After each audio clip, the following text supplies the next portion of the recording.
اعوذ باللہ من الشیطان الرجیم بسم اللہ الرحمن الرحیم الصلاۃ والسلام علیک یا سیدی یا رسول اللہ وعلی ازواجک و اصحابک و آلک یا سیدی یا حبیب اللہ۔ آج کے اس پروگرام کا عنوان ہے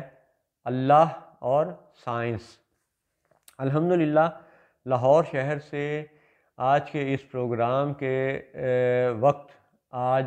16 ربیع الاخر 1444 ہجری اور 12 نومبر 2022 عیسوی کا یہ موقع ہے۔ تو اللہ اور سائنس کے اس موضوع پر بات کرنے کے لیے پہلی بات آپ یہ غور فرمائیں کہ اللہ نور السماوات والارض، کہ اللہ سماوات اور ارض یعنی زمین کا نور ہے۔ یہ قرآن پاک کی آیت ہے، سورہ نور کی آیت ہے، ہم سب مسلمانوں کا یہ ایمان بھی ہے۔ تو نور کے حوالے سے آج کی سائنس کا نور پر جو ریسرچ ہے، لائٹ پر، ٹھیک ہے، اور مختلف الیکٹرو میگنیٹک ویوز پر جو سائنس کی ریسرچ ہے، تحقیق ہے، وہ بڑی شاندار ہے۔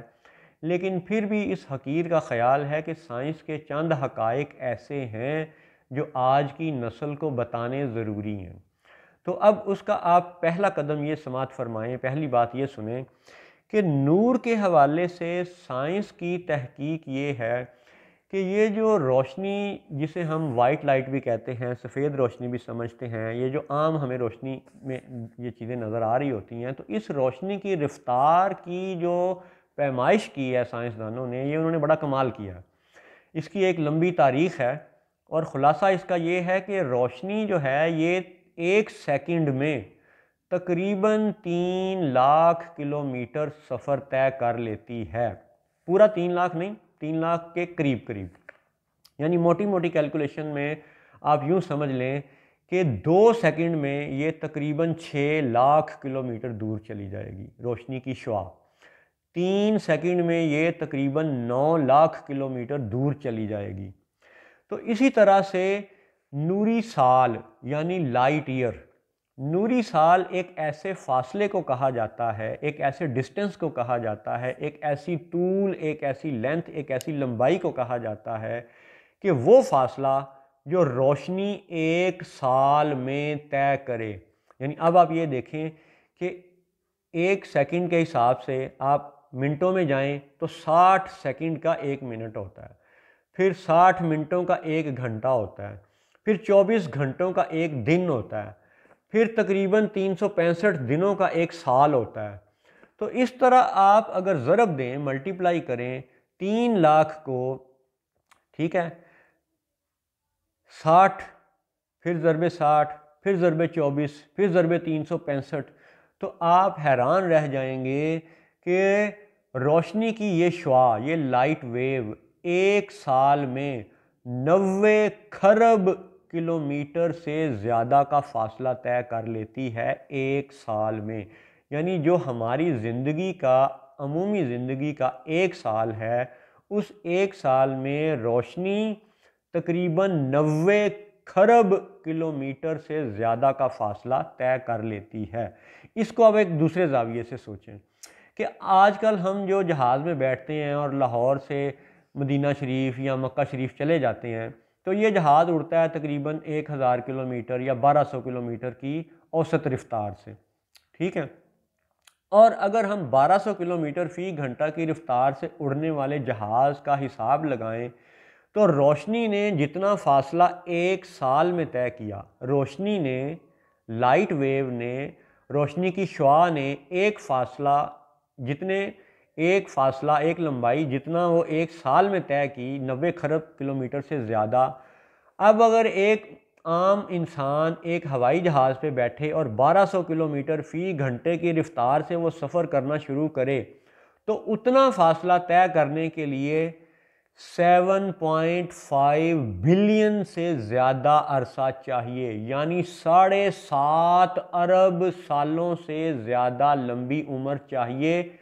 اتنا فاصلہ طے کرنے کے لیے جتنا کہ ایک لائٹ ویو 1 سال میں طے کرتی ہے۔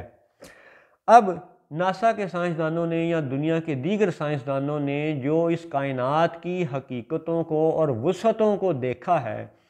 تو وہ یہ بتاتے ہیں کہ ابھی تک شاید وہ 3 سے 5 یا 5 سے 7% تک، ٹھیک ہے، اس پوری کائنات کے کچھ حصے کو آبزرو کر سکے ہیں، اور انہوں نے ایسے سگنل بھی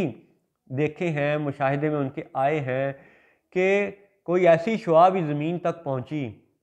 جو 50 ارب نوری سال کا فاصلہ طے کر کے آئی۔ یعنی 50 ارب نوری سال کا مطلب یہ ہے کہ جب وہ شعاع وہاں کسی بھی مرکز سے، کسی بھی ستارے سے چلی تو اسے زمین تک پہنچنے میں 50 ارب سال لگ گئے۔ اب اس کائنات کی آپ وسعت کا ذرا اندازہ کریں کہ یہ کائنات کس قدر وسیع ہے۔ اب اس کائنات کی وسعت کو ذہن میں رکھتے ہوئے، ٹھیک ہے، کہ یہ کائنات کس قدر وسیع ہے، اس کی وسعت کو ذہن میں رکھتے ہوئے جنت کے متعلق سنیں کہ اللہ تعالیٰ کا فرمان کیا ہے۔ سورۃ الحدید، قرآن پاک کی 57 نمبر 57 نمبر کی سورت اور آیت نمبر 21۔ اعوذ باللہ من الشیطان الرجیم، سابقوا الی مغفرۃ من ربکم وجنۃ عرضها کعرض السماء والارض اعدت للذین آمنوا باللہ ورسلہ ذالک فضل اللہ یؤتیہ من یشاء واللہ ذو الفضل العظیم۔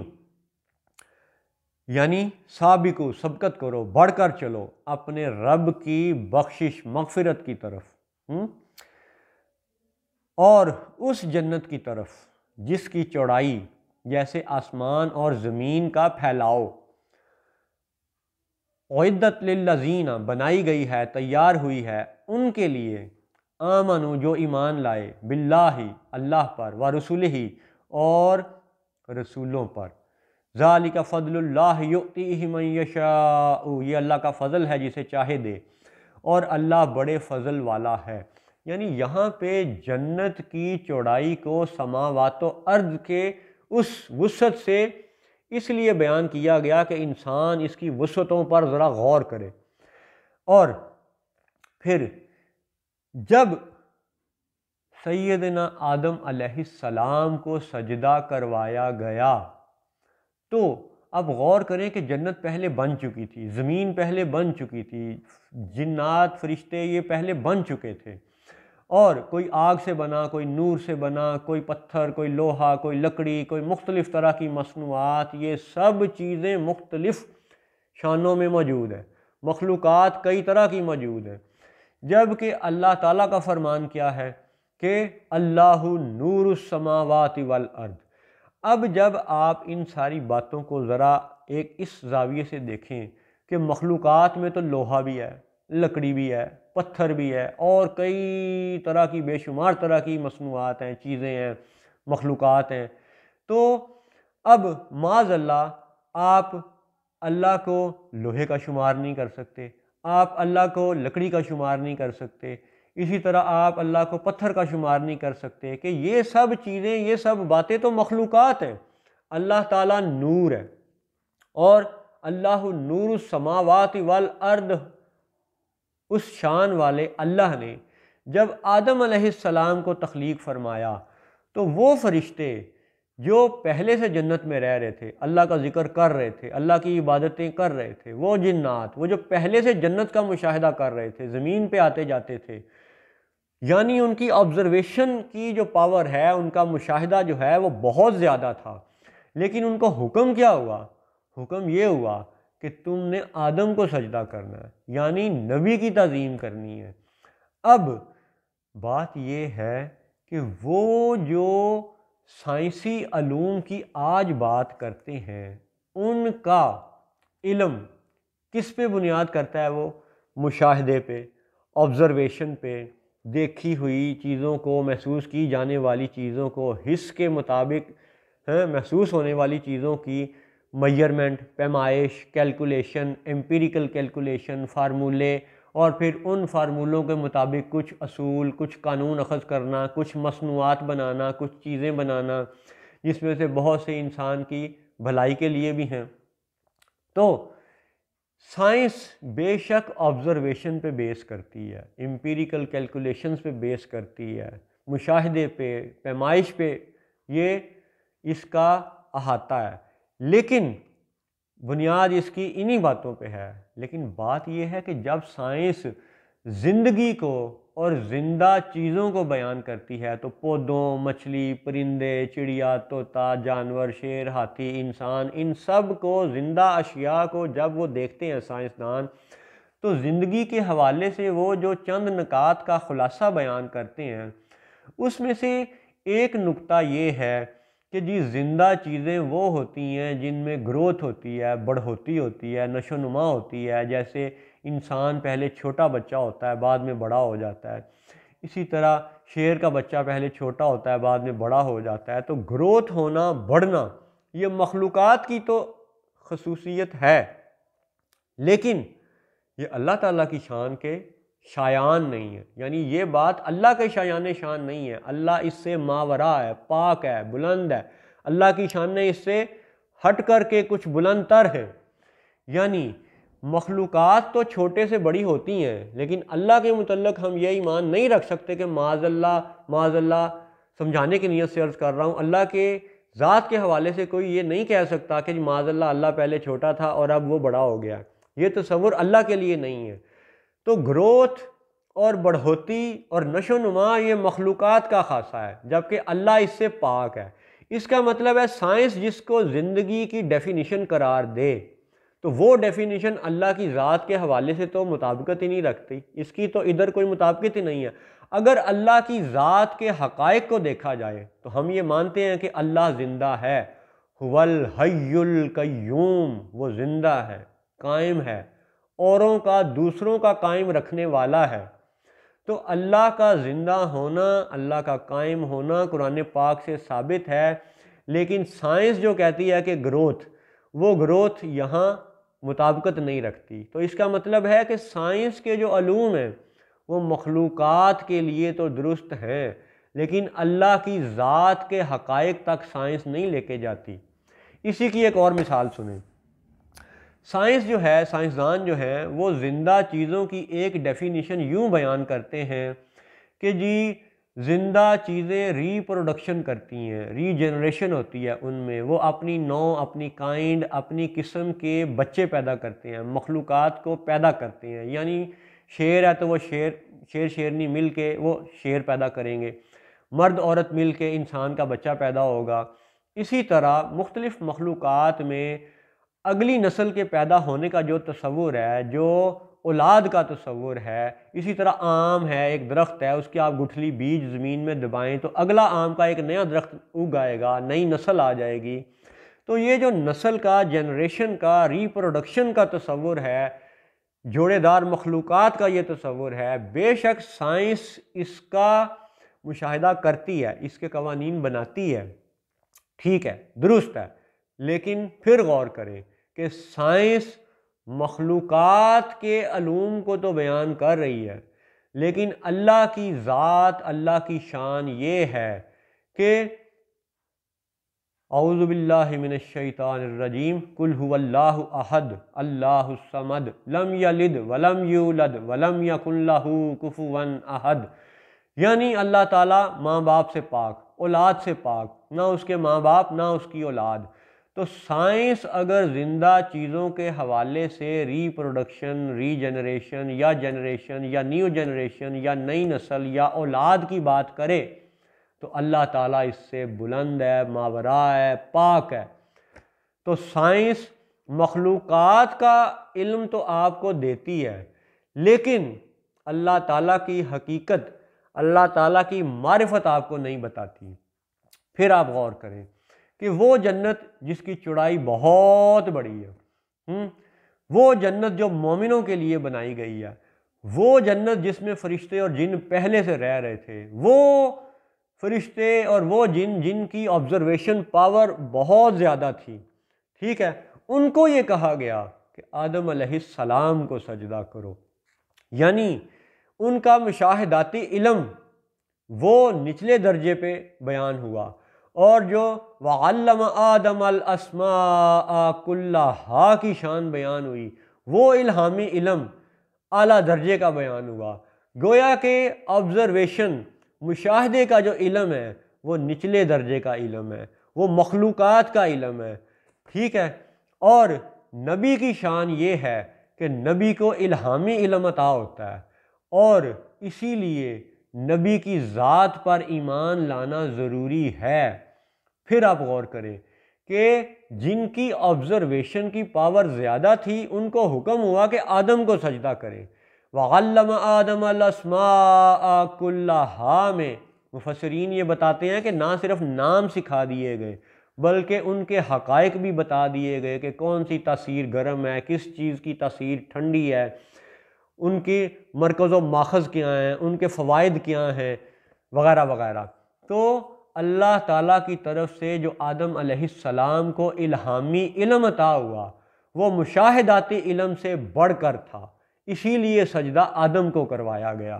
اور پھر جنت کے متعلق پھر سے سنیں، وَجَنَّةٍ عَرْضُهَا، یہ سورہ حدید کی آیت نمبر 21 ہی کا ایک حصہ ہے۔ وَجَنَّةٍ عَرْضُهَا كَعَرْضِ السَّمَاءِ وَالْأَرْضِ أُعِدَّتْ لِلَّذِينَ آمَنُوا بِاللَّهِ وَرُسُلِهِ، یعنی وہ جنت جس کی چوڑائی بہت زیادہ ہے، اعدت بنائی گئی ہے، للذین ان لوگوں کے لیے، آمنوا جو ایمان لائیں، باللہ اللہ پر، ورسلہ اور رسولوں پر۔ یعنی اہم بات یہ ہے کہ جنت ان کے لیے ہے جو اللہ پر ایمان لائیں اور اللہ کے رسولوں پر ایمان لائیں۔ یعنی ایمان لانے کے معاملے میں اللہ کو بطور خالق بھی ماننا ضروری ہے اور رسولوں کو مخلوقات میں سے اعلیٰ تر ماننا ضروری ہے۔ تو ایمان رسولوں پہ بھی لانا لازم ہے، اللہ تعالیٰ کی ذات پہ بھی لانا لازم ہے۔ تو اب اگر آپ شرک اور شراکت اور اس تصور کو ذرا ڈسکس کریں، ذرا ذہن میں سوچیں، تو آپ حیران ہو جائیں گے کہ کیا ایمان کے معاملے میں یہ شراکت ہے؟ سنیں، اللہ اللہ ہی ہے، وہ خالق ہے، وہ مالک ہے، رسول مخلوق ہیں، ٹھیک ہے، اللہ کے پیدا کردہ ہیں، لیکن جنت ان کے لیے ہے جو اللہ پر بھی ایمان لائیں اور اللہ کے رسولوں پر بھی ایمان لائیں، کیونکہ رسولوں کا علم الہامی علم ہوتا ہے۔ وَعَلَّمَ آدَمَ الْأَسْمَاءَ كُلَّهَا، اور ابھی یاد رہے کہ آدم علیہ السلام کو جب سجدہ کروایا گیا ان کی تو ابھی محض تخلیق ہوئی ہے، جبکہ فرشتے اور جنات یہ تو زمین اور جنت وغیرہ کا پہلے سے مشاہدہ کر رہے ہیں۔ اس کا مطلب ہے کہ محض آبزرویشن کا علم یہ الہامی علم سے نچلے درجے کا علم ہوتا ہے۔ اسی لیے آج کے پروگرام کے خلاصے کو یوں سمجھ لیں کہ سائنس گروتھ کو، نشو و نما کو، اولاد کو، جنریشن کو، ری پروڈکشن کو، نسل پیدا کرنے کو، بچہ پیدا کرنے کو، زندگی کا تصور